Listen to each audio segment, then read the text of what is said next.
Глава 406. Покупка. Чу Тянь и Арнольд достигли соглашения о сотрудничестве.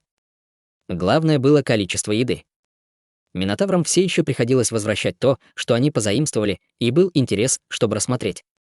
Минотавры в долине Минотавров были благодарны Чу Тяню. Этот человек был просто спасителем, который упал с небес. Самое главное. Еда этого человека была действительно слишком вкусной. Точно так же, как сказал Чу Тянь, когда они попробовали еду Комитета чудотворной торговли, минотавры больше не могли есть ничего другого. Чу Тянь объявил, что клан Лис будет местным представителем Комитета чудотворной торговли.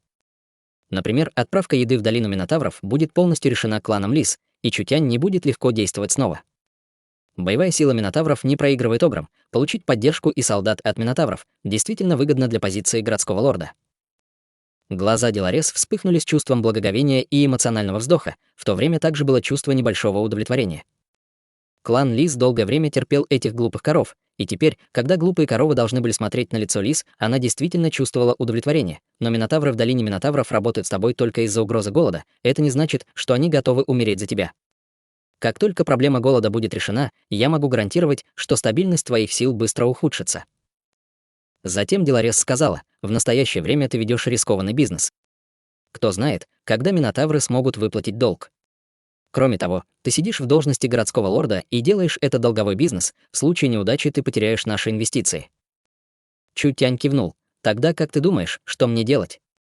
Мы можем тайно переманить долину Минотавров или использовать силу господина демонического бога, чтобы забрать демонических зверей, позволяя Минотаврам добывать все меньше и меньше добычи. Таким образом, они будут больше зависеть от Комитета чудотворной торговли. Но обаятельный голос Деларес стал серьезнее. Выполнение этого будет стоить много энергии, и обнаружение всего лишь вопрос времени. Более того, существует только одно племя Минотавров, так что оно тебе не сильно поможет. Эта красивая лиса уже могла рассмотреть проблему с точки зрения Чу Тяня. Чу Тянь выглядел очень довольным. Было ясно, что лисы уже связывают свои преимущества с Комитетом чудотворной торговли. Просто группа Минотавров — этого далеко недостаточно, поэтому мне нужно заручиться поддержкой большего количества племен, спокойно сказал Чу Тянь. Если я получу поддержку 10 или 20 племен, не будет ли гораздо проще сесть на место городского лорда? Деларес удивленно посмотрела на него. Если ты сможешь получить поддержку всех этих племен, то, естественно, это будет уже решенным делом. Проблема в том, как ты это сделаешь. Это определенно нелегко. Очень просто, хороший ход можно использовать дважды. Чу Тянь получил вдохновение от племени Минотавров. Выживание было правилом номер один в лесу. Зеленый город в настоящее время был в плачевном состоянии, и многие племена оказались в сложной ситуации, как и Минотавры. Даже если ситуация некоторых племен была лучше, они все еще находились в сложной ситуации. В это время местных жителей можно было контролировать пищей. Чу Тянь не говорил об опасном деле. Пока он получит поддержку местных жителей, даже если это было временно, это могло позволить ему сесть в кресло городского лорда. В то время местные жители должны будут подчиниться, а также выплатить долг. Мне нужна твоя помощь в этом вопросе. Что касается зависимости от нас, то дело городского лорда — это наше дело. Внесение вклада для поста нового городского лорда, естественно, является нашей честью. Улыбка Деларес была похожа на цветущий цветок. Когда ее богатая фигура дрогнула, Деларес не прочь позволить Чу Тяню еще раз взглянуть. Она бросила кокетливый взгляд и сказала: «Только наша религия демонического бога очень мала, и все наши жизни зависят от этого результата». «Господин городской лорд, вы не думайте, этот голос был похож на родниковую воду». Красавицы клана Лис были похожи на сотню бочек меда, налитых в лужу, которая могла растопить человека. Это давало много преимуществ. Клан Лис, естественно, желал победы, поэтому они не будут работать бесплатно. О чем вы беспокоитесь? Поскольку я сказал, что стану богатым со всеми вами, естественно, я не нарушу свое слово. Просто спросите, когда я, Чу Тянь, когда-либо позволил кому-либо из моих людей понести убытки? Чу Тянь героически похлопал по плечу девушки из клана Лис. Вам просто нужно быть уверенными, что вы сможете получить большую прибыль в эти дни из леса, и я отдам 10-ю часть ее вашей религии демонического бога. Включая долг Минотавров, когда долг будет выплачен, у вас будет часть. 10-ю. Так скупо. В дымчатых и водянистых глазах Деларес мелькнуло выражение радости. Под вымогательством Чу Тяня эти племена в основном были бы выкопаны. Клан Лис смог получить 10-ю часть на этот раз, это уже значительное число. Клан Лис не будет делать много и будет действовать только как транспорт и представитель, это было равносильно тому, чтобы зарабатывать бесплатно. Особенно долг — это был не только долг, но и кредит под высокие проценты. Чем дольше длился голод, тем больше местные жители будут должны. Отныне клан Ли сможет лежать и все равно зарабатывать деньги. Отношение Делареса к Чутяню явно улучшилось. «Господин городской лорд, тогда чем я могу вам помочь?» «Мне нужна полная информация. Местные жители Зеленого города, которые могут помешать, мне нужна информация о них, а также место охоты местных властей». Чутянь был покрыт мурашками от голоса этой лисы. «Кроме того, я хочу, чтобы все ваши священники изготовили кое-что для меня». Охотничьи угодья — это были промысловые месторождения местных жителей. Все лесные племена были в основном охотниками и не занимались сельским хозяйством, поэтому охота была их единственным способом сбора ресурсов. Охотничьи угодья крупного племени были около 200 миль. Чутянь хотел полностью закрыть продовольственные запасы местных племен. Благодаря информации клана Лис и методу Чутяня этот вопрос был абсолютно решен. В будущем, когда солдаты и наемники будут располагаться лагерем, они будут использовать энергетический массив, управляющий зверями, для защиты от угроз демонических зверей. Этот вид массива, управляющего зверями, был подобен призыву зверя. Множество зверей для призыва использовали феромоны, запах и звук, чтобы удерживать большинство демонических зверей или, напротив, прогнать их. Чутянь заставил Деларес найти нескольких священников клана Лис для помощи. Боевая сила клана Лис не была высокой, но они все еще были культиваторами истинного духа. Более того, клан Лис и раньше исследовал массивы, поэтому они использовали всего 2 дня, чтобы сделать более 200 талисманов 3-го уровня. Это были талисманы земного дракона. Талисманы земного дракона будут воспроизводить ауру земных драконов. Земные драконы были очень сильным демоническим зверем, с которым не мог бороться ни один демонический зверь ниже 3-го уровня, и они также не имели аналогов на своем собственном уровне. Эти талисманы были обычными, и нормальные люди не могли их заметить. Тем не менее, демонические звери могли чувствовать слабую ауру, исходящую от этих талисманов. Когда эти талисманы будут помещены в охотничьи угодья местных племен, каждый талисман сможет охватить расстояние в 10 миль. Все демонические звери, ощутив ауру земного дракона, сбегут, не оборачиваясь. Чутянь догадался, что через 3-5 дней местные жители будут тонуть в беспорядках, голод станет сильнее, и это вызовет хаос. В это время Чутянь велел клану Лис через лес сообщить, что в лесу есть торговец, у которого люди могут покупать еду по низкой цене. Реакции местных жителей даже не нужно было угадывать. После того, как Чутянь закончит свой трюк, он использует пищу, чтобы контролировать их. Чутянь был одиноким человеком, а клан Лис был только представителем, поэтому местные жители не могли не быть убежденными. Как только Чутянь прекратит поставлять еду, у них не будет способа выжить. Поэтому, чтобы выжить, они должны были уступить его условиям. План был очень прост, но нельзя отрицать, что это был очень твердый план. Влияние талисманов, управляющих зверями, и пространственной способности переноса, Чутянь мог полностью контролировать жизнь этих местных племен. В конце концов, Чутянь не только возьмет их под контроль, но и они будут иметь большой долг и благодарность для него. Это было слишком жестоко. Деларес была полна восхищения Чутянем, этот загадочный человек был очень привлекательным. Казалось, что он может совершать всевозможные невозможные вещи, просто используя обычный предмет, такой как талисман, контролирующий зверей. Даже среди местных жителей это было бы очень выгодно. Из-за этого маленького талисмана сколько демонических зверей сможет поймать племя, не говоря уже о космическом складе, окутанном тайной. Мы отправили талисманы на охотничьи угодья, и они демонстрируют свой эффект, вызывая хаос среди племен. Долорес казалась немного уставшей после нескольких дней беготни, но она все еще была в приподнятом настроении. Ее глаза были полны предвкушения, но она также немного волновалась. На этот раз мы одновременно атаковали 9 племен, то есть в общей сложности более 1 миллиона человек. С вашей стороны нет проблем? Деларес была не глупой.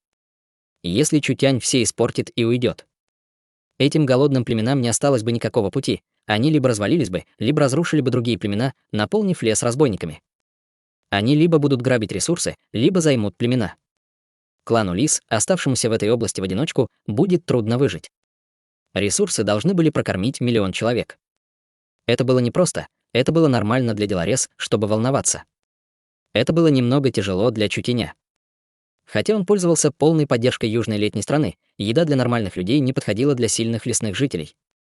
Таким образом, Чутянь должен был приготовить энергетические консервы, а большая часть должна была быть энергетическими консервами 2-го уровня. Даже если производственная линия комитета чудотворной торговли сформировалась, это все равно было для них большим бременем. Но молодая мисс уже подготовилась, поэтому она приготовила большой запас еды, и это не составило большого труда. Чутянь уверенно сказал Деларес: «Вы можете быть уверены. Иметь бизнес со мной означает, что день, когда клан Лис станет богатым прямо перед вами. Деларес была немного взволнована, когда она очаровательно сжала ладонь. «Большое спасибо, господин городской лорд». Клан Лис было проще всего купить. До тех пор, пока была прибыль, лисица упорно последует за вами. Чутянь очень четко знал об этом, поэтому он искренне сказал этой прекрасной лисичке: «Честно говоря, мне не хватает такого человека, как ты, на моей стороне». Хотя мы обычно не общаемся с людьми, неужели мы до сих пор не можем понять, какие личности у людей? У Деларес была очаровательная улыбка в глазах. Если господин городской лорд требует этого, молодые девушки нашего племени Лис с большим энтузиазмом согласятся. Люди пускали слюни на очаровательных женщин из клана Лис, но Чутянь не имел в виду это. Деларес также знала, что он не это имел в виду, но она специально неверно истолковала его, говоря неоднозначным тоном. Если бы это был нормальный человек, он был бы ошеломлен этим поддразниванием. Эта лиса-соблазнительница, Чутянь улыбнулся, как дурак. Клан Лис очень умен и имеет способности, у вас острый нюх на возможности, поэтому вы прирожденные торговцы с небольшой подготовкой. Мы будем вести большой бизнес в лесу, и то, что у вас будет с этого дня, непременно превзойдет ваше воображение. Комитет чудотворной торговли становился все больше и больше, и даже если молодая мисс была опытной, ей было трудно управлять всем. Комитету чудотворной торговли особенно нужны умные люди, на которых они могли бы положиться, и клан Лис очень подходил для того, чтобы восполнить их недостатки. Но поскольку клан Лис любил выгоды, если он мог их подкупить, другие могли бы сделать то же самое. Этот клан не был кланом, в котором можно быть уверенным. Но, к счастью для них, это племя Лис было другим. Они верили в религию демонического бога, и маленькая лиса была их высшим духовным лидером. Даже если лиса была непослушна, она все равно была связана с Чутянем по контракту и не жила бы, если бы не жил Чутянь. Они не предадут его, если не сломают свою веру. Их вера была связана с их разумом, а также с их совершенствованием. Если бы они предали религию демонического бога, они потеряли бы все свое совершенствование. Лисы очень умны, они должны понимать преимущества и потери. Когда к комитету чудотворной торговли присоединится эта группа умных и способных лис, будь то исследование или бизнес, они оказали бы большую помощь. Сейчас все приготовления были сделаны. Посмотрим, какая реакция будет у лиса.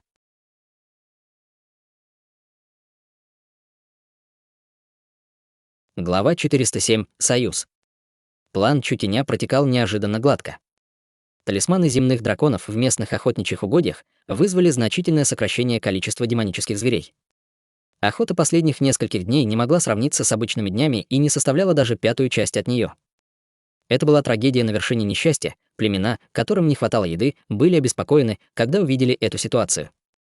Эти племена уже голодали и в данный момент были похожи на муравьев в горячем котле. Должно быть, в лесу произошли перемены.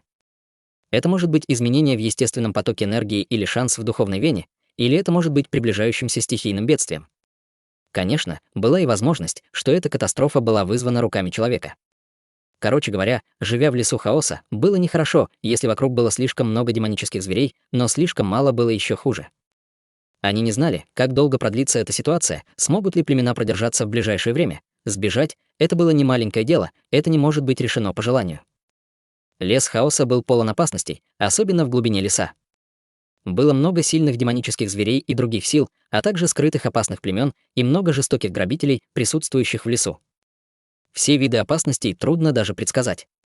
Кто не хочет жить в безопасности, кто хотел идти по неизвестной опасной дороге, даже если они действительно сбегут, им сначала нужно было подготовиться, по крайней мере, потратить 10-15 дней на поиски новой среды обитания. Затем они должны были приготовить достаточно еды, что уже было непреодолимым препятствием для этих племен, так как вещи развились до этой стадии. У них был только один метод — грабеж. В этом месте сила всегда будет хорошим решением проблем.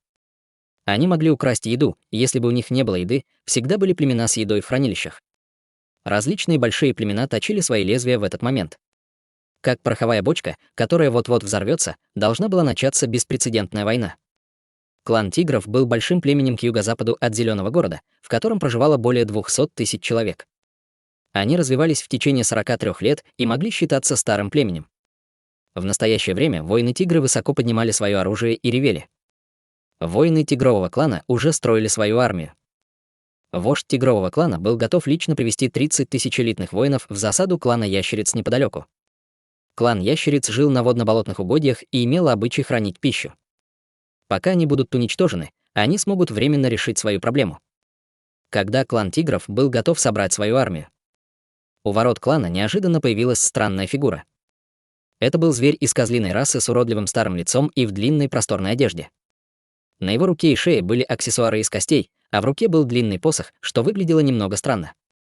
«Кто ты?» Осмелившись потревожить клан тигров еще до того, как он закончил.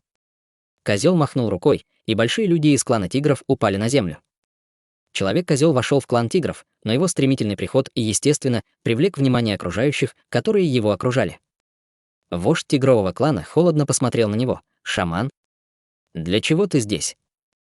Шаман засмеялся. «Я здесь, чтобы дать главе выход». «Выход? Какой еще выход? Если тигровому клану нужна еда, напасть на соседей — не лучший план. То, как мы делаем вещи, не касается вас и ваших богов». Шаман не обратил на это внимания и внезапно сказал: «В зеленом городе есть запасы продовольствия на несколько лет. Почему вы не нападаете непосредственно на зеленый город? Если вы атакуете зеленый город и захватите его, не говоря уже о ваших временных проблемах, у вас будет достаток в еде даже через 3-5 лет». Лицо вождя тигрового клана изменилось. «Что ты сказал?» Огры, ящерицы, змеиная раса и несколько других южных племен достигли предварительного соглашения, готовясь атаковать зеленый город вместе, чтобы ограбить еду. Шаман повернулся после этого. «Что касается того, хочет ли клан тигров поучаствовать или нет, все зависит от вас, глава». Заместитель городского лорда зеленого города, карлик Кларк, выглядел обеспокоенным. Карлики всегда были связаны с эльфами, но они не были сформированы из эльфийской крови, смешанной с другой расой, гномы были отдельной расой. Они отделились от эльфов в древние времена и были расой низших эльфов. Так же, как люди и халфлинги были связаны, их кровь была близка, но они эволюционировали в две разные расы. Карлики были примерно такого же роста, как и гномы, и их черты были такими же, как у эльфов. Карлики были очень умны и любили изучать все вокруг и докапываться до истины, а также глубоко изучая источники энергии. Хотя они не любили войны, как и эльфы, они не были упрямы, как эльфы. Сила карликов была неплохой. У карликов этой области в их пике было несколько сотен тысяч человек. Они были разделены на несколько десятков племен, но хотя они были отдельными, они верили в одну религию — зеленую религию. Карлики потратили 500 лет, чтобы создать зеленый город. У карликов была приличная сила, но по сравнению с настоящими лесными гигантами они все еще не считались большими. Эти великаны не хотели наступать друг другу на нервы, поэтому они не пытались насильственно захватить зеленый город и использовали методы, чтобы медленно его истощить. Религия нежити произошла от лича с драконьего хребта. Духовные звери с диких гор принесли религию шаманов. Друиды, которые восхищались природой и не любили сражаться, также странным образом становились сильнее. В сражениях за последние несколько лет когда-то сильнейшая зеленая религия уже не могла держаться. Когда карлики наконец почувствовали, что больше не могут удерживать свой город, эльфийский король Вечного Леса протянул оливковую ветвь, желая сблизить их две расы. Кларк и старейшины карликов согласились в тот же момент. Карлики основали зеленый город не ради славы или богатства. Они сделали это исключительно для того, чтобы дать карликам место для учебы и место, которое можно называть домом. Кто бы мог подумать, что после того, как их дом станет населенным и богатым, он привлечет жадность многих людей. По сравнению с драконьим хребтом и дикими горами, Вечный лес был лучшим вариантом для карликов. Эльфы Вечного Леса были близки к карликам, и эльфы были добры по своей природе, поэтому они не будут мешать им. Эльфийский король даже пообещал, что карлики могут продолжать учиться и жить в зеленом городе, и никакой разницы не будет. Это сделало Кларка очень счастливым. У карликов не было интереса к богатству, и им не было важно, кто отвечал за город, все было хорошо, пока их не прогонят из их собственного дома. Кларк очень быстро достиг соглашения с эльфийским королем. Вечный лес объявил, что зеленый город вошел в сферу их влияния и теперь будет защищен Вечным лесом. Карлики были полны предвкушения. Когда Вечный лес пошлет могущественную эльфийскую армию охранять зеленый город и пришлет кого-то с достаточным авторитетом, чтобы стать городским лордом, как религия шаманов и религия нежити смогут продолжать вести себя так свирепо? Даже если за ними стоял драконий хребет и дикие горы, Вечный лес уже проявил инициативу в зеленом городе после всех этих дней. Не было ни единой новости из Вечного леса. Вскоре секретное письмо было отправлено в руки Кларка. Когда Кларк открыл личное письмо от эльфийского короля, он был так потрясен, что чуть не грохнулся в обморок, эльфийская армия не будет отправлена. Но эльфийский король назначил городского лорда для зеленого города. Если бы эльфийский король послал пикового эксперта в зеленый город, они смогли бы удержать врагов даже без эльфийской армии. Но кто бы мог подумать, что эльфийский король отправит человека в качестве нового городского лорда, человека, о котором они никогда раньше не слышали, слабый. Без престижа, да еще и человек, Кларк хотел лить слезы от обиды. В лесу хаоса не было никаких человеческих держав, поэтому люди, пришедшие сюда, были посторонними. Это также означало, что у них здесь не было никакой опоры. Человек без опоры приходит в сложный зеленый город, чтобы стать городским лордом. Разве это не шутка? Даже если карлики подчинятся, подчинятся ли другие расы? Когда Кларк размышлял, как решить эту проблему, неожиданно ворвался карлик. «Господин Кларк, что-то случилось в лесу». «Что?» В последнее время в лесу произошло много вещей. Был голод, чума и различные бедствия. Хотя у него не было никаких доказательств, Кларк был уверен, что это были уловки, сыгранные этими парнями. Они хотели вызвать больше хаоса, увеличив сопротивление к прибытию сил Вечного Леса. Карлик обильно вспотел, быстро рассказывая. Есть несколько племен, которые создали союз из-за голода, и теперь они готовятся атаковать Зеленый город. Как такое возможно? Кларк почувствовал сильную головную боль. Эти племена действительно хотели напасть на Зеленый город. Зеленый город имел 1,5 миллиона жителей, и большинство из них были карликами. Карлики были хороши в обращении и хранении пищи, поэтому за эти годы Зеленый город развился, продовольственные магазины были очень богаты. В подобной ситуации было нормально, что местные жители грабят друг друга, но кто бы мог подумать, что на этот раз они соберутся вместе и нападут на Зеленый город. Они просто выжили из ума, если несколько племен собрались вместе. Это было, по меньшей мере, более миллиона человек. Даже если они не смогут захватить Зеленый город, это приведет к большим потерям для Зеленого города. Кларк чувствовал запах чего-то необычного за этим. Если Зеленый город будет разрушен и захвачен местными жителями, Вечный лес не сможет присвоить себе город. С точки зрения определенных людей это было очень выгодно. Скорее всего, это был заговор.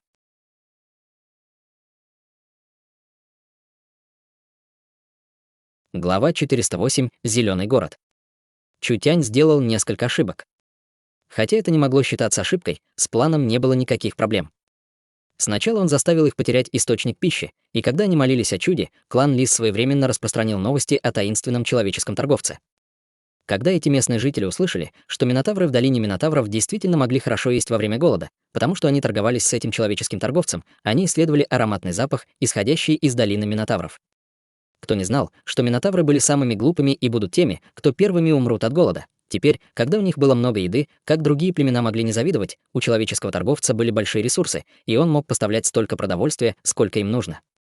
С одной стороны, он обеспечил еду высшего качества, а с другой стороны, он остановил другие источники пищи, так что местные жители, наконец, будут пойманы в ловушку чутянем, и цель чутяня будет достигнута. Но теперь возникла проблема. Чутянь выполнил первый шаг плана, но прежде чем второй шаг мог начаться, Деларес быстро прибежала с важной новостью. Несколько племен объединились и были готовы атаковать Зеленый город. «Ситуация ужасна», — сказала Деларес с обеспокоенным выражением лица. «Похоже, мы уронили камень себе на ногу». «Нет, что-то не так». Чутянь поднял брови и несколько минут обдумывал. Что-то определенно не так. Эти племена обычно не вступают в контакт друг с другом. Так как же они могут создать альянс за несколько дней в такой ситуации? Это не соответствует здравому смыслу. Деларес также обнаружила этот сомнительный момент. Карлики Зеленого города уже очень слабы, но нормальные племена не посмеют бросить им вызов. Я также считаю, что за всем этим стоит кто-то в тени. Чутянь кивнул. Не нужно было гадать, это было точно. Чутянь уже неделю как прибыл в клан Лис, и он уже понял ситуацию в Зеленом городе. Управляющими и основателями города были расой карликов. У карликов не было силы эльфов, но их можно было считать одной из рас с самыми глубокими познаниями в лесу. У карликов не было таких желаний, как у эльфов. Карлики были строгими по природе и имели сильное стремление к знаниям, поэтому они были выдающимися мастерами в массивах исходной энергии и были очень опытными в создании пилюль и талисманов. Зеленый город был в состоянии развиться до богатого и густонаселенного государства, главным образом из-за богатых производственных сил карликов в городе. Экипировка карликов может считаться очень элитной, добавив к этому различные талисманы и ловушки от исследовательских объектов карликов, а также различные оборонительные сооружения. Зеленый город был очень сложным для захвата городом. Если я не ошибаюсь, человек, стоящий за всем происходящим, скорее всего, в Зеленом городе. Местные племена не имеют возможности захватить Зеленый город самостоятельно, поэтому должен быть кто-то, работающий изнутри. Чутянь спросил Деларес: если прислушаться к твоей интуиции, кого вы считаете наиболее подозрительным? Деларес даже не думала, когда сказала «религия шаманов» или «религия нежити».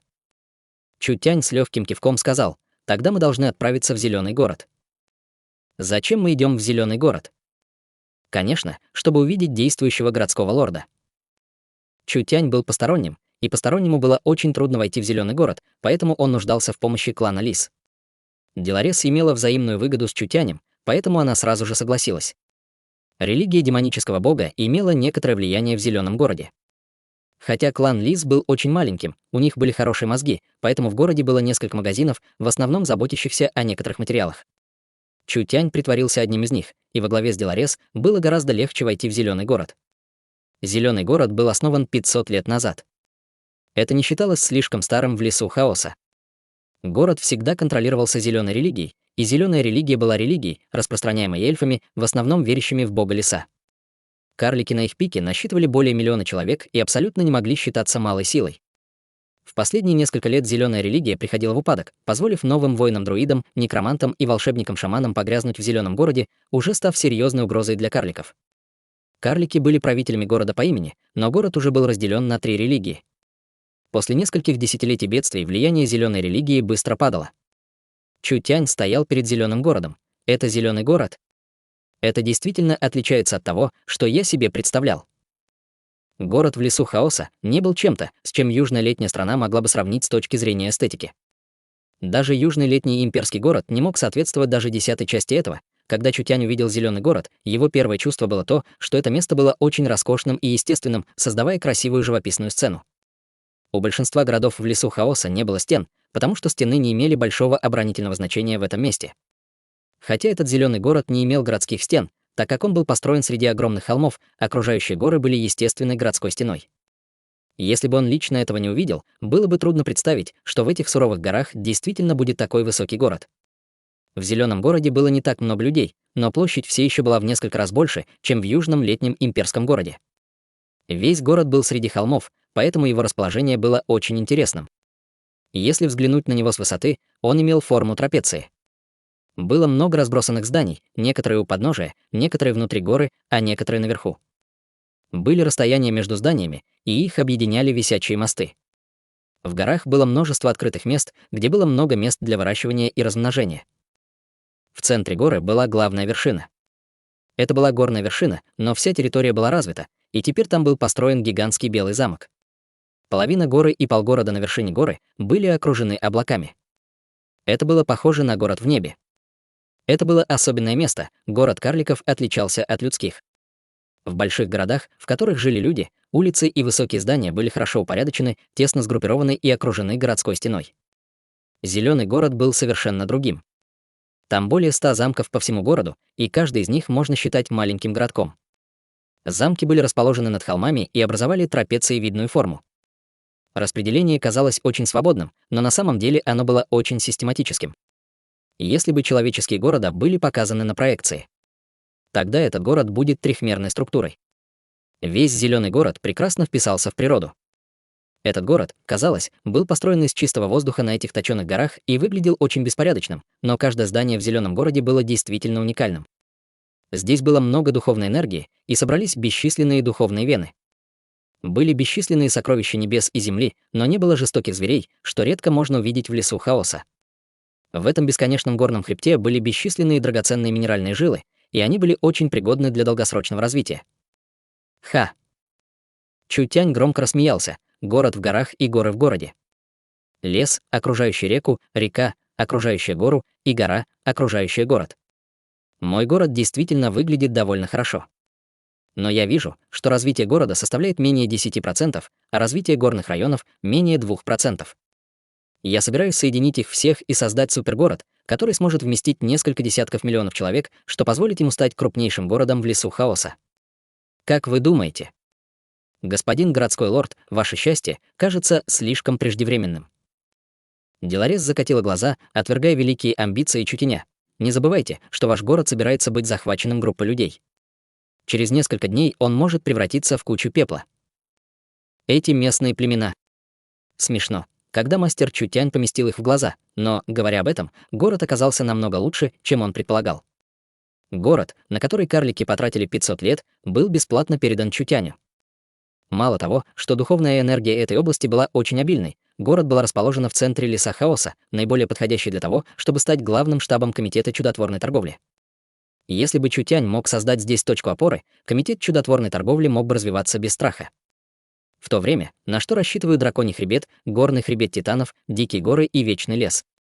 Даже Западное море и подземный темный мир, разве Чутянь не мог с ними справиться? У области леса хаоса была квалификация, чтобы стать империей. Конечно, предпосылкой было объединить эту область, что было непросто. Мы входим в город. Зеленый город был окружен не только природными горами, но и множеством природных каналов, которые можно было использовать для входа в зеленый город со всех сторон. Деларес провела Чутяня через белый туннель с лунным камнем, и по обе стороны были не только трава и растения, но и много высоких деревьев. Что особенно удивило Чутяня, так это то, что там было большое дерево, похожее на человека. У него были крепкие руки, и в его руках было гигантское копье. Это было похоже на большого 10-метрового стража, который неподвижно защищал туннель. Что это? Чутянь был немного удивлен. Эта вещь выглядела как триант, но определенно не была триантом, потому что Чутянь чувствовал, что у этого предмета нет воли, и он просто гигантская марионетка. Это зеленый защитник. Объяснила Деларес, зеленая религия старательно изучила остатки древних военных деревьев и, наконец, создала эту мощную форму жизни. 100 лет назад эти мощные солдаты были повсюду в зеленом городе. Только после этого они потеряли их одного за другим, а в последние десятилетия, после нескольких бедствий, они были уничтожены в большом количестве, так что их осталось не так много. Чутянь продолжал идти вперед с Деларес. Было по крайней мере 3 различных вида барьеров, защищающих долину. Здесь действительно была причина, почему зеленый город мог стоять в этом месте. Эти зеленые защитники и оборонительные сооружения в туннелях зеленого города могли остановить крупномасштабное лесное вторжение. Пока это был не такой гигант, как Вечный лес, зеленый город обладал способностью обезопасить себя. Конечно, это был предыдущий зеленый город. Текущий зеленый город был очень ослаблен, и ситуация с внутренним конфликтом и внешним вторжением была уже очень критичной. Если бы это было не так, могли бы карлики добровольно сдать город Вечному лесу? Все в Совете эльфов были болванами. Было такое хорошее место, которое им преподнесли на блюдечке, но они не хотели его, и в конце концов он был дан Чутяну. Какая замечательная сделка.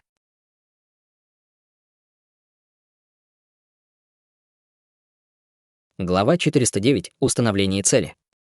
Карлики не были изоляционной расой, как эльфы, напротив, это была относительно открытая раса. Проще говоря, если бы можно было построить хорошие отношения с карликами, независимо от расы и убеждений, вы имели бы право получить опору в зеленом городе, и внешние торговцы также могли временно проживать в зеленом городе. Эта открытая политика, без сомнения, позволила зеленому городу процветать, но также принесла им неприятности. Эти иностранные державы могли быстро расти в районе зеленого города и угрожать власти карликов, также за этими религиями стояли другие силы. Основной причиной этого было то, что они слишком легко проскользнули. Вокруг зеленого города было много шаманских алтарей, и даже в самом городе был огромный шаманский алтарь. Поскольку религия шаманов состояла в основном из духовных зверей, они очень быстро развивались в течение последних нескольких десятилетий в зеленом городе. Теперь у них было достаточно влияния, чтобы даже конкурировать с зеленой религией. Помощник быстро вбежал, действующий городской лорд Кларк. Лицо Кларка сделало явное изменение. Какова ситуация сейчас? Посланник вернулся. Посланник. Посланник был возвращен обратно мертвым. Что ты сказал? Лицо Кларка было мгновенно покрыто яростью. Эти чертовы ублюдки, они думают, что наш зеленый город их боится. Этот помощник выглядел очень нервным. Зеленый город должен подготовить оборону. Я думаю, что они нападут в любой момент.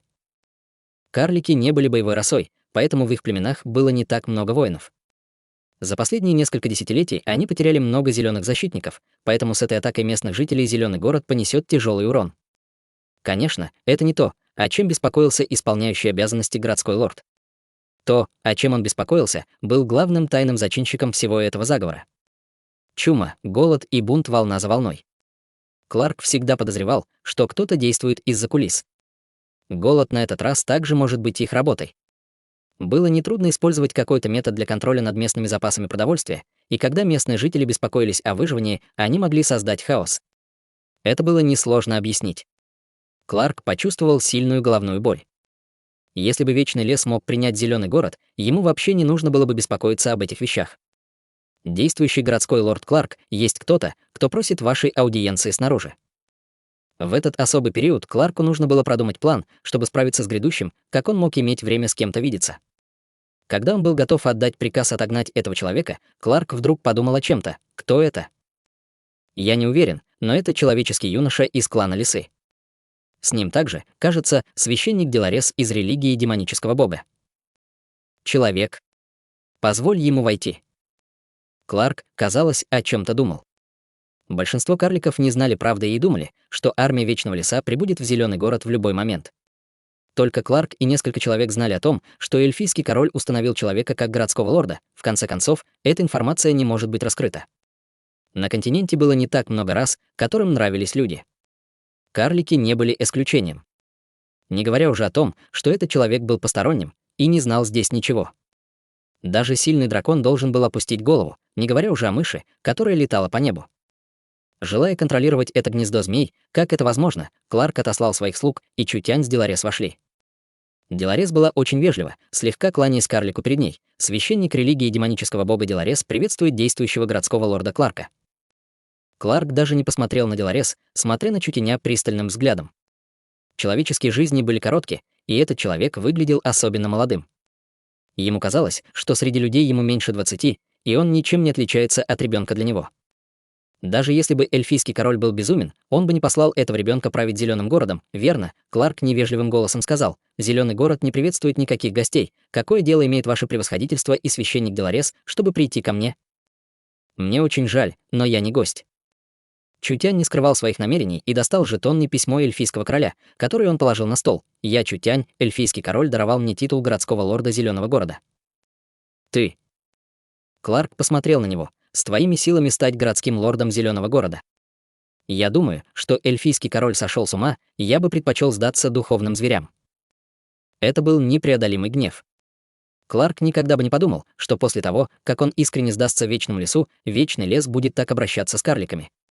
Человек, у которого даже молоко на губах не обсохло, собирается управлять Зеленым городом.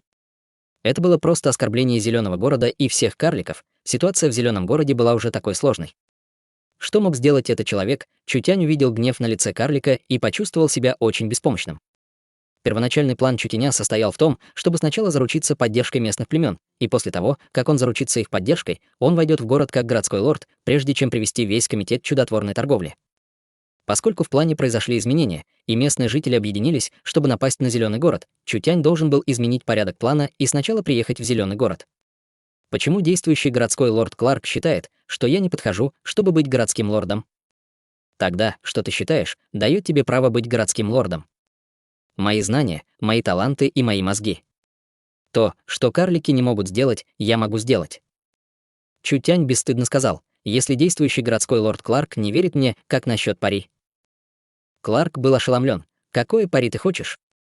Через месяц я уничтожу все проблемы в Зеленом городе. Будь то друиды, некроманты, шаманы или что-то еще». Чутянь знал, что его навыки будут поставлены под сомнение, поэтому он должен был как можно больше хвастаться своими достижениями. Если я смогу это сделать, карлики должны будут признать мои способности. Если я не смогу добиться этого, вы не попадете в неловкое положение, так как я сам уйду и возьму всю ответственность перед эльфийским королем. Кларк показал недоверие. «Ты знаешь, о чем говоришь? Ты знаешь, кто стоит за шаманами и некромантами? Я прекрасно знаю о диких горах и драконьем хребте». Кларк внимательно посмотрел на человека. Хотя он не верил, что этот человек может сделать нечто подобное, но, глядя на его спокойное выражение лица, у Кларка было некоторое сомнение. «Хорошо, я принимаю ставку». Это была миссия, которую было невозможно выполнить. Карлики стали слабыми из-за давления внешних сил, поэтому у них не было выбора, кроме как сдаться Вечному лесу. Если Чутянь мог решить все эти большие проблемы для Зеленого города, то что было невозможным в том, чтобы позволить ему быть городским лордом, конечно же. Это было невыполнимой задачей. В это время из зала обсуждения раздавались взволнованные крики. Чутянь был немного ошеломлен. Что происходит? Кларк сомкнул брови и несколько секунд колебался. Наш посланник был отправлен обратно мертвым. Клан был взволнован, и, естественно, они хотят дать отпор, поэтому они просят о сражении. Этого боя будет трудно избежать. Чутянь слегка приподнял бровь. «Я хочу видеть труп посланника». «Что ты хочешь сделать?» Кларк был немного бдителен. Этот посланник умер за Зеленый город и должен быть похоронен в лесном храме, возвращаясь в объятия бога леса. Чутянь сказал: «Я просто хочу увидеть этого человека, который пожертвовал собой ради зеленого города, и, возможно, мы сможем найти что-нибудь из его тела». Это естественно. Брови Кларка слегка расслабились. Этот иностранный человек действительно знал верования и традиции зеленой религии. Хорошо, но священнику нужно будет совершить похороны, поэтому я могу дать вам максимум 10 минут. Этого достаточно. Деларес посмотрела на Чутяня странным взглядом. Зачем этому парню смотреть на труп, Кларк повел Чутяня в лесной храм. Это была гигантская природная яма, и пространство было полностью покрыто корнями деревьев. Вероятно, в центре был алтарь, и там, казалось, лежал неповрежденный труп. Чутянь обнаружил, что на шее трупа наложены швы, и этому человеку, по-видимому, отрезали голову.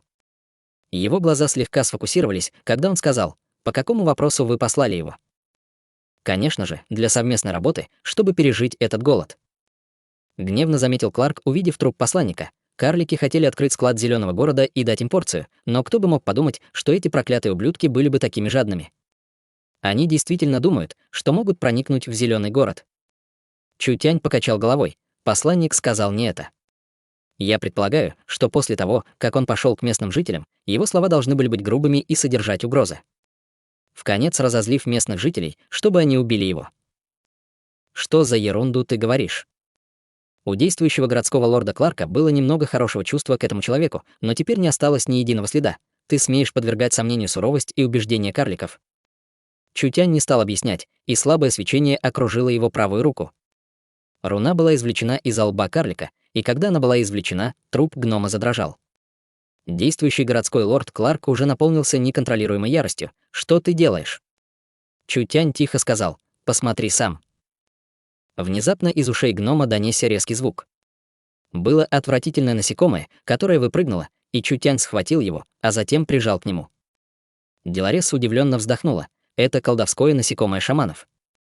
Это то, что может контролировать разум и мысли, это должно было быть сделано с помощью колдовства. Чутянь посмотрел на маленькое насекомое, борющееся в его руке. Если мои догадки не ошибочны, когда этот посланник покинул зеленый город, он должен был попасть в засаду, и это насекомое было посажено в его мозг. Он был под контролем во время переговоров и, наконец, был убит разъяренными местными жителями, чтобы привести карликов в гнев. Деларес внезапно поняла. Это также означает, что шаманы — это те, кто манипулирует всем из-за кулис? Верно. Так как мы нашли нашего манипулятора, это сделает вещи намного проще.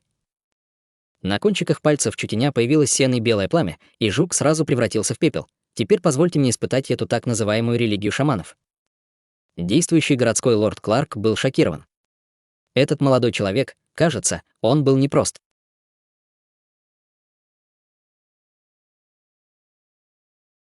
Глава 410. Колдовство шаманов. Деларес чувствовала некоторое восхищение Чутянем. Религия шаманов из Диких гор была таинственной религией и отличалась от техник призыва и укрощения религии демонического бога. Шаманские колдуны в основном использовали проклятия, атаки души и колдовские яды. Подобное использованию яда гоу насекомого для контроля над кем-то, это определенно было высокоуровневой техникой колдовства шаманской религии. Этот вид колдовства контролировал людей так, что они ничем не отличались от обычных людей. Этот метод почти невозможно обнаружить, потому что не было разницы в разуме, душе и мыслях. Это был чистый контроль сознания на физиологическом и духовном уровне. Вытянутая руна Чутяня не исчезла. У Кларка был шок на лице. Чтобы так легко разгадать колдовство шаманов, вы, похоже, также владеете этими приемами. Вы. Нет необходимости упоминать этот маленький трюк секты побочной ветви.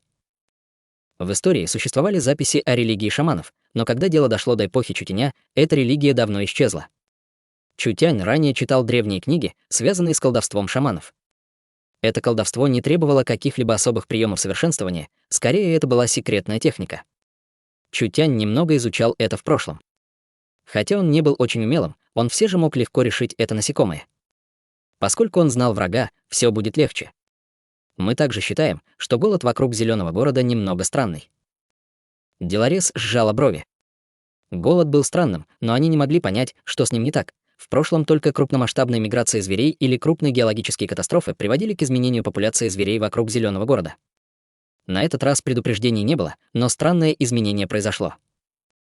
Кларк с подозрением относился к этой проблеме давным-давно. Шаманские колдуны, должно быть, использовали свой алтарь, чтобы наложить заклинание на стадо зверей, что привело к этой серии событий. Этого можно достичь теоретически, но мы никогда не имели никаких убедительных доказательств и не знали, с чего начать. Если мы скажем им сейчас, племена не поверят нам. Неудивительно, что эти шаманы отреагировали так быстро, этот отец действительно помог им. Должно быть, они готовились в течение нескольких месяцев, поэтому они сразу же воспользовались возможностью, когда она появилась, что вызвало проблемы с планом Чутеня. Это было слишком ненавистно. Говоря об этом, влияние шаманской религии было немалым. По крайней мере, вокруг Зеленого города у них было несколько сотен тысяч последователей. Теперь они создают союз между местными жителями. Когда местные жители нападут на Зеленый город, религия шаманов заставит их верующих атаковать. Даже если Зеленый город выстоит, он все равно понесет большие потери. Больше всего меня беспокоит колдовство шаманов. Казалось, Кларк осознал, насколько серьезен этот вопрос. Мы не знаем, когда посланник был взят под контроль насекомым ГУ или сколько этих тварей было уже посажено. В ближайшем будущем шаманы смогут использовать свое колдовство, чтобы контролировать карликов, поскольку они смогли сделать это однажды, смогут и сейчас. Эта ситуация — настоящая проблема. Чутянь осторожно представил колдовство шаманов. Это колдовство не могло напрямую убить хозяина, и после того, как оно входило в разум хозяина, оно быстро брало под контроль их мозг, их эмоции и мысли. Хозяин не знал бы, что его контролируют, а они жили бы своей обычной жизнью, и даже их самые близкие родственники не находили бы в них ничего странного. Эти люди, контролируемые колдовством, были как бомбы замедленного действия. Когда религия шаманов начнет использовать эти пешки, шаманские жрецы активируют свое колдовство, и хозяин потеряет способность к самостоятельным действиям, превращаясь в марионетку, контролируемую колдовством. Были времена, когда шаманским колдунам не нужно было напрямую контролировать мысли, и они могли использовать свое колдовство, чтобы тонко влиять на мысли хозяина. Это было потому, что эмоции, такие как счастье и гнев, были созданы из духовной энергии, и эта духовная энергия была чем-то материальным, что можно было контролировать. Деларес и Кларк были ошеломлены. Шаманское колдовство было таинственным и зловещим, нормальные люди знали об этом очень мало. Но этот аутсайдер был более ясным в отношении шаманов по сравнению с местными жителями, которые имели с ними дело в течение десятилетий. Использование колдовства для контроля над другими, несомненно, было секретом шаманской религии. Откуда он узнал об этом? Теперь неудивительно, что религия шаманов развивалась так быстро. Мало того, что они имели большое влияние среди окружающих племен, было также несколько их алтарей в Зеленом городе. Источник проблемы шел явно оттуда. Местные жители собрали армию в несколько сотен тысяч человек. После всех этих лет развития у них было несколько сотен тысяч последователей. Было также более 100 шаманов Царства Истинного Духа, которые были основой шаманской религии и контроля, которые они имели над Зеленым городом на протяжении многих лет. Это была очень страшная сила, армия Союза была собрана за 3-4 дня, и их собралось более 100 тысяч. Говорят, что их число все еще растет, и они скоро достигнут нескольких сотен тысяч. Было много племен, которые отправляли большинство своих взрослых мужчин, не жалея усилий. С такой высокой эффективностью кто поверит в то, что не было никакого вмешательства со стороны шаманов? Как только местные жители начнут свою атаку, войска, контролируемые шаманами, нападут на город. Как карлики справятся с этим, добавив атаку изнутри город? Кроме того, если бы духовные звери шаманов и гномы Зеленого города начали сражаться, неужели некроманты стояли бы в сторонке и просто смотрели? Даже друиды были неизвестной переменной. Чутянь посвятил их во все детали. Понимание господина действительно впечатляющее. Кларк не думал, что Чутянь будет настолько проницательным. Он был настолько небрежен, когда сидел на посту действующего городского лорда, что это заставило его смутиться. Ситуация в Зеленом городе хуже, чем я думал. Карлики были опытны в науке и не разбирались в дипломатии или военной стратегии. Теперь, когда вода становилась все мутнее, он не мог придумать решение. Деларес также была глубоко потрясена. Не говоря уже о Кларке. Кто бы мог подумать, что ситуация будет такой плохой? Кларк спросил встревоженным и потрясенным голосом. Тогда сколько, по вашему мнению, карликов уже было взято под контроль? Очень трудно вырастить этих насекомых ГУ, и для их роста потребуется основа совершенствования и жизненная сила Создателя, поэтому они не могут создать их много. Вам не нужно беспокоиться об этом. Чутянь тщательно обдумал это. Просто следуйте моим указаниям. Пока карлики смогут удержать город, я могу позаботиться об остальном. Можно ли позаботиться об этой ситуации? У Кларка сейчас не было никакой уверенности. Теперь он мог только довериться этому постороннему человеку, который станет городским лордом Зеленого города. В сумерках в лесу собралось 150 местных элит. Местные жители были полны морального духа и жажды убийства. Когда они собирались, к ним присоединялось все больше местных жителей. Конечно, все они были разбросанными небольшими силами, которые не хотели ничего, кроме как ограбить зеленый город вместе. Конференция союзных армий началась. Огры, тигры, леопарды, ящерицы, змеи, вожди основных племен и высокопоставленные члены присутствовали на этом собрании. Их телосложения были разными, и лидер каждой расы выглядел также по-разному, но у них всех были одинаковые злые взгляды на лицах. Зеленый город слишком высокомерен. Они хотят уничтожить нас и превратить нас в своих рабов. Эти карлики не знают, что они уже мертвы. Они думают, что так же сильны, как и 100 лет назад. У нас скоро будет несколько сотен тысяч человек. В то время, добавив колдовство шаманской религии, наша боевая мощь, несомненно, удвоится, и мы легко растопчем этих карликов. Вся армия была наполнена слоем странного гнева, вспыльчивости и дикости. Каждому человеку не терпелось ворваться в зеленый город, сжечь зеленый город и ограбить их сокровища и еду. Несколько козлиных шаманских жрецов стояли в углу с насмешливыми улыбками. Вождь Минотавров Арнольд привел 5000 солдат в союз. Все местные жители были ошеломлены. Боевая сила Минотавров была очень большой, и их тело не уступали ограм. Они были незаменимы в атаке в авангарде, поэтому эти 5000 Минотавров наверняка легко пробьют защиту слабых карликов. Арнольд был главой племени Минотавров, и он на самом деле лично участвовал. Арнольд был самым молодым вождем Минотавров за 200 лет. Он был типичным идиотом, который имел взрывную и прямолинейную личность, традиционный Минотавр, который не мог быть более традиционным. Однако с личностями Минотавров это означало, что они не играли трюки. Поскольку на этот раз Арнольд лично пришел, это означало, что Минотавры также хотели разграбить зеленый город. Несколько крупных вождей кланов и шаманские колдуны пришли поприветствовать Арнольда. Был вождь, который сказал: «Арнольд, ты привел только 5000 Минотавров, этого слишком мало. Долина Минотавров насчитывает более 100 000 Минотавров». Другой вождь также сказал: «Мы делим все на основе вклада, кто больше сделает, тот больше получит. Боюсь, 5000 Минотавров будет недостаточно. Я привел не только воинов». Арнольд просто улыбнулся. «У вас нет нехватки в воинах, поэтому Минотавры принесли то, чего вам не хватает больше всего». «Что ты принес?» «Еду». «Что?» Ошеломленные вожди различных крупных племен вскрикнули: «Ты говоришь, что принес еду?» Большое тело Арнольда отодвинулось в сторону, и он указал на группу Минотавров позади него, заставляя взгляды всех вождей следовать за ним. Несколько тысяч бронированных Минотавров тащили большую кучу консервов, отдавая их один за другим местным воинам. Весь армейский лагерь был полон счастья. Все вожди племен были ошеломлены. Откуда это?» Арнольд со смехом сказал. «Человеческий торговец недавно пришел в племя Минотавров, и все это было куплено у него. Достаточно хорошего вина и еды, чтобы мы могли сражаться с зеленым городом». Человеческий торговец. Откуда появился этот человеческий торговец? Как он мог принести всю эту еду в лес? У всех вождей были странные взгляды на лицах, поскольку их убийственные намерения немного ослабли. Уже были некоторые люди, спрашивающие Арнольда, как связаться с этим торговцем-человеком. «Я не знаю, откуда он», — покачал головой Арнольд, «но при необходимости я могу попробовать связаться с ним для всех вас». Несколько жрецов посмотрели друг на друга. Они могли видеть шок от глаз друг друга. Был жрец, который сорвал печать и пробормотал что-то. «Рев», — прорычал ОГР, «если мы возьмем зеленый город, у нас все еще будет нехватка еды? Зачем нам тратить большую цену на покупку у этого человеческого спекулянта? Не говоря уже о том, кто знает, сколько пищи имеет этот человек. После того, как мы победим зеленый город, у нас будет достаточно еды на 10 лет вперед». Верно. Победить зеленый город. Арнольд, твоя еда пришла вовремя. После того, как наши воины съедят свою порцию, они непременно возьмут зеленый город. Тогда мы дадим вам дополнительную часть.